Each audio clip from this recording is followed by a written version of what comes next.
بچه‌ها، حالتون چطوره؟ به یه ولاگ دیگه با من خوش اومدید. صبح بلند شدم رفتم کتابخونه که درس بخونم.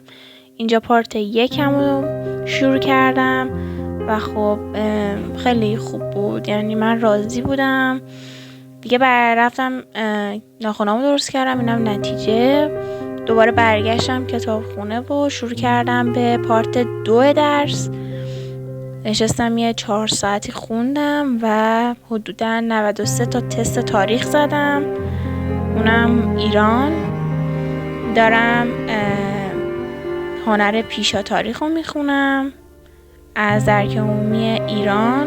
جهانم که تا یه حدودی رسوندیمه، ولی خب ایران رو هنوز شروع نکرده بودیم دیگه. من به خاطر اینکه کلاس پنجشنبه ها هر پنجشنبه کلاس دارم، شروع کردم پیشخوانی که توی کلاس جلو باشم دیگه. خوندم بعد از کتابخونه برگشتم تا بریم سالن خالم. برای اولین بارم میخوام برم.